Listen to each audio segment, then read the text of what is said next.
That's right. Unfortunately. Now, this first story actually touches on something that I just saw on the news recently. Mandatory C-sections are the first case we're going to discuss. A number of hospitals are banning vaginal birth deliveries after a woman has had a child with a cesarean delivery. The hospitals require the woman to have another C-section instead of delivering vaginally. The hospitals claim it's a health issue, but one pregnant woman faced with that policy at Page Hospital in the state of Arizona. She was outraged. She went so far as to write on the back of her van, "Page Hospital, enter my body without my permission. Sounds like rape to me." So this is kind of a double-edged sword. Is the hospital going too far, and or is this patient going too far? And this is something that I actually saw on the news, because the way it was presented in the story that I saw, this isn't necessarily the hospital's policy as much as it is an insurance policy. Sure. Well, that's the issue. The issue is that, for people should know, they're called VBACs. That is, you've had a child by cesarean section. The question is, how do you deliver the next child?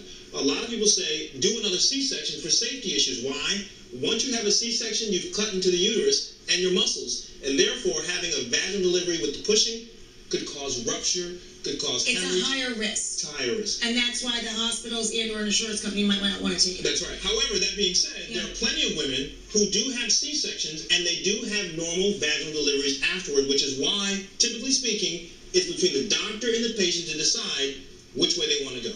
Well, we have Joy via Skype. Let's see if we can get her. Hey, Joy. Hi, Joy. Hi, Rachel. How's everything going? Are you trying to keep your stress level down? Trying, yeah. I mean, what a terrible time to be going through this. You're expecting a child. You want it to be all as easy as possible. And you're feeling really extremely frustrated about this, yes? Yes, very frustrated and very vulnerable. Did you get any reaction to writing the words? I would guess the word rape always incenses people one way or another. What's been the reaction to it? Well, the reaction has been a little bit negative, because a lot of people think I'm associating cesareans with rape. And what I was being threatened with was a court-ordered cesarean. Right.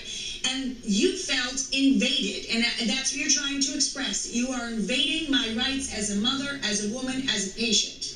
That is correct. Yes. Yes, and the increased risk of rupture is only slight. It's less than 1 percentage point. I do want to know how you decided to resolve this. Are you, in fact, going to travel to a different hospital? Yeah, I'm going to need to travel down to Phoenix, which is 350 miles away and a 5-hour drive. So how are you going to do that? I mean, there's no guarantee once you go into labor you're even going to make it 5 hours. You're just going to live in a hotel room for a week, or what? Yeah, next week I'll be moving to a hotel room. I've only got a couple weeks until my due date, and then we'll wait for labor. I'm just so sorry. I'm terribly sorry you have to go through such a stressful situation.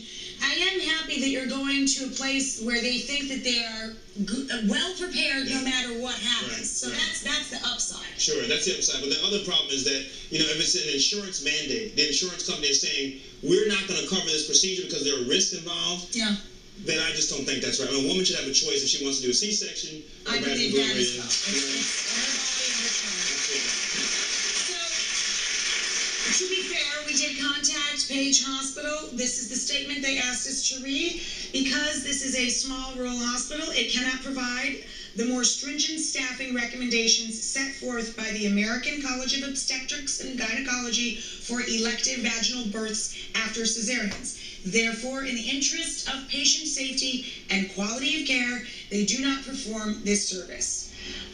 We hope that this turns out to be a wonderful and healthy experience for you and your child. God bless you. And Rachel, she's already had a vaginal delivery after C-section already. So she's had it successfully. So she's already proven that her body can handle this. Right, exactly. Okay.